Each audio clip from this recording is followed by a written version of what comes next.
When you think about the game of life, what's your goal? Is it to play for power, or is it to play for money? Today, we're going to dive into two radically different playbooks for success. One is all about becoming a master strategist, and the other forces you to get real about your finances. So I gotta ask, which one are you? Are you the strategist? The one who's always thinking 3 moves ahead like a grandmaster in chess?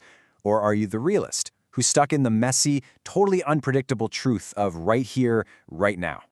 All right, let's really get into this by looking at two very, very different guides to life. Each one has its own unique playbook for how to get by in this world.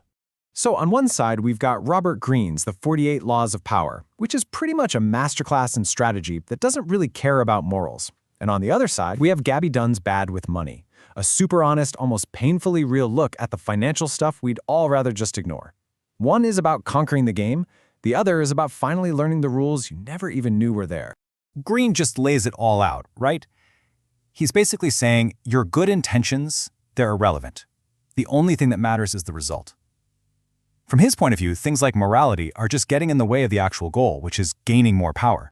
And then, in total contrast, you have Gabby Dunn. She's inviting us into this space of just total vulnerability. Her whole approach isn't about winning some kind of game. It's about pulling back the curtain on all the shame and confusion that comes with money and just starting a real conversation. And this is where the difference in their philosophies gets crystal clear. It's all about how they look at the power of your public image.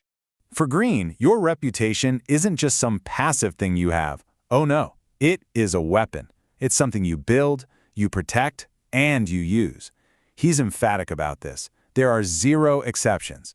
You have to control how people see you. Always. But Dunn, she often finds that kind of control is just a fantasy. In this quote, she's talking about a time she had to basically beg to get paid.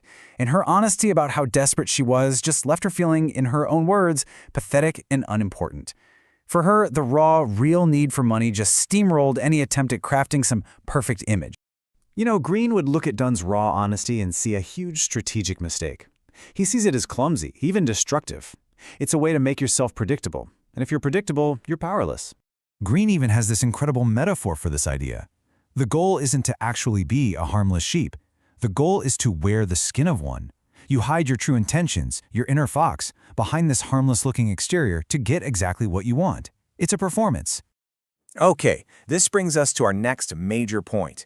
The massive, massive gap between playing the long, strategic game and just trying to survive day to day. Greene loves to pull from these huge historical examples, like Mao's strategy here. This is basically chess on a global scale. It demands incredible patience and even a willingness to invent enemies just to push your own cause forward. It's a strategy that's completely detached from the pressures of everyday life. And then there's this. This one number just brings us crashing right back down to earth.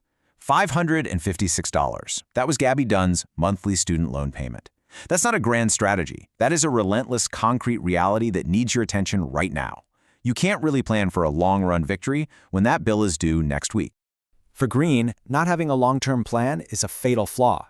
He argues you must always think to the absolute end of any action you take. You leave nothing to chance. Ever.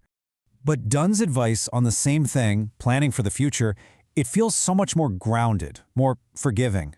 She gets that sometimes you just don't know what the end game is. For her, it's more about self-awareness, about deciding what level of risk you are okay with, not about executing some flawless master plan. So how do you actually navigate the world using these two playbooks?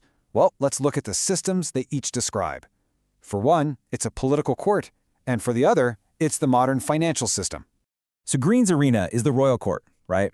A world full of personal rivals and schemes. Dunn's is the modern financial system, a world of impersonal giant institutions. The goal in one is all about amoral power.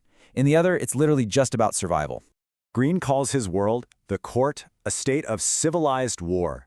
Just think about that for a second. It's this high-stakes person-to-person game where every single move is tactical and, frankly, everyone is a potential threat. Constant vigilance is just the price of admission. Dunn's world, though, it's less like a war and a lot more like a bureaucratic nightmare. It's a winding labyrinth. The enemy isn't some rival scheming against you. It's confusing paperwork, predatory systems, and sometimes just your own lack of knowledge. So when we bring this all together, what we see is that these two books are really forcing us to make a choice of philosophy, a decision about what currency we value most. After hearing all this, where do you find yourself? I mean, are you kind of nodding along with the cold, hard logic of the strategist? Or do you find yourself identifying way more with the messy, complicated reality of the realist? At the end of the day, it really boils down to two completely different definitions of power.